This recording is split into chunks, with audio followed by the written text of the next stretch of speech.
Om Jananim Saradam Devim Ramakrishnan Jagadgurum Padapatme Tayo Shritva Pranamami Muhurmuhu. I offer my respectful pranams to the chairman of today's session, Revered Swami Vimalatmanandji Maharaj. My devoted pranams to all the revered monks on the dais and off the dais, and my greetings and salutations, best wishes to the family members of Ramakrishna-Vivekananda Bhava Prachar Parishads, who have come from all over India. The topic, the best practices both at the Parishad and the Ashram level. We have been hearing from the morning that there are some 5 documents and the Sankalpa Mantra which we chant in our Parishad meetings. They form the foundational text which govern and guide our ideals and activities of our Ashramas and also our Parishads. They are wide in scope and they are rich in detail, and based on these documents, our centers are performing wonderfully all over the country. Recently, a month ago, the Central Bhava Prachar Parishad office sent a mail to all the Parishads asking them to document the best practices which they want to highlight before this convention. The aim is to collate all these best practices which are being followed at various ashramas and present it before the honorable members of this convention.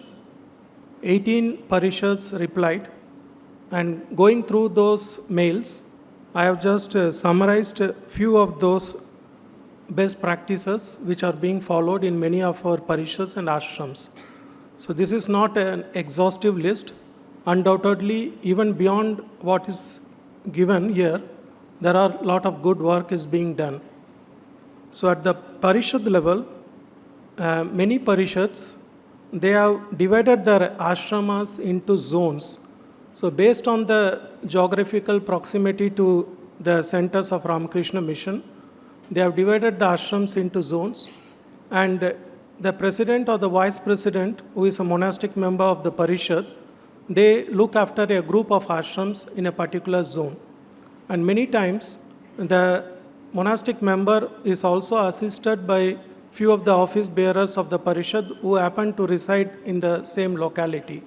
So these monastic members, the Parishad president or vice president Maharajis and the senior members, they visit these member ashramas occasionally, sometimes with notice, sometimes even without notice. I was just yesterday, a president of one of the Parishad was telling me, once he made a surprise visit to an ashrama, and he found the temples very dirty, full of cobwebs. Incidentally, the secretary of that ashrama is also the convener of the Parishad. So such things helps. So dividing these Parishad ashramas into zones, and it helps in the smooth administration and also in a better guidance at the Parishad level. And these things can be replicated at other Parishads also. And most of our Parishad ashramas and at the Parishad level also, WhatsApp groups have been formed, which helps in the easy dissemination of informations. And some of the Parishads have been holding zonal youth conventions, which is also commendable. That is, a group of ashramas in the locality come together and jointly organize youth conventions at a greater scale so that more resources can be converged for this convention, more number of speakers can be invited and more youth can be participated. Such zonal youth conventions are being conducted. And some of the Parishads have compiled all the guidelines. We have been hearing about these guidelines being issued by the central committee from time to time. So they have compiled them, everything in a book form, and which is being given to all the ashrams. So that is a very handy booklet which helps us in a ready reference for all the relevant guidelines, which is another good practice. And many ashramas, they are serving the poor people by providing groceries at a monthly or at a weekly basis. And some of them also feed poor people daily or weekly. The number varies according to the strength. And a few ashramas are also working in correctional homes, and some of them are engaged in environmental protection and planting trees and taking care of them. This is in general, but to be specific, I just want to highlight few of the Parishad activities. The Calcutta Bhava Prachar Parishad, they have organized 4 workshops and puja.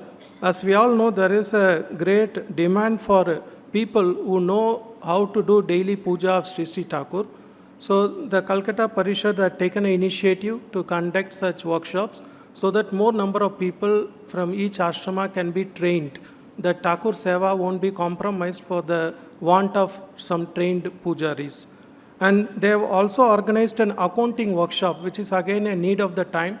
As we all know, the introduction of GST, TDS and all those things, it becomes very complicated to maintain proper accounts at the ashram level.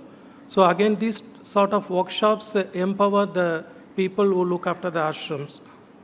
And then the Aura Bhava Prachar Parishad, they also have a nice program. The government, they have a lot of welfare schemes, which unfortunately the women, the poor and the disabled people could not take advantage of. So they employ the volunteers who go and help these people to get benefit of these government schemes. And one particular example they have mentioned is that there is a goat rearing scheme of the government, which a few women of some ashrams, they have enrolled. They have got goats from the government, but they don't know how to take care of these goats, and because of that, they were dying and they were getting into a loss. So then one ashrama engaged an expert who could give them timely advice on vaccination schedules and best practices. And what they did is, the Parishad did is, they linked all the beneficiaries who are residing in various ashrams, they as a single WhatsApp group, and shared this best practices, vaccination schedule and all, so that they can share their experiences, and this helped make the program successful. And the Uttar Purvanchal 1 Parishad, they look after they do the publication of our literature in local languages. And the Kerala Parishad, they have started Sri Ramakrishna Vachanamrita Swadhyaya Samiti. In their annual conference in 2015, they resolved to start nearly 100 such samitis, which will focus on reading and discussing the Gospel of Sri Ramakrishna, which is called Sri Ramakrishna Vachanamritam in Malayalam. And minimum 5 or more sincere aspirants come together to form such samitis.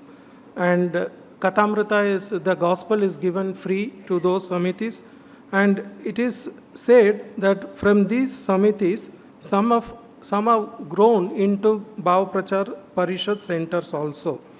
And they have also conducted workshops in 14 districts to stress on the reading of Gospel. The Tamil Nadu Bhava Prachar Parishad has a lot of wonderful activities.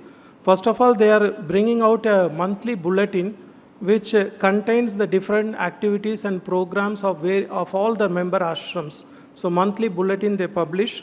They also have a website for the Parishad, and one of their ashramas is publishing a monthly magazine called Ramakrishna Anandam for the last 26 years.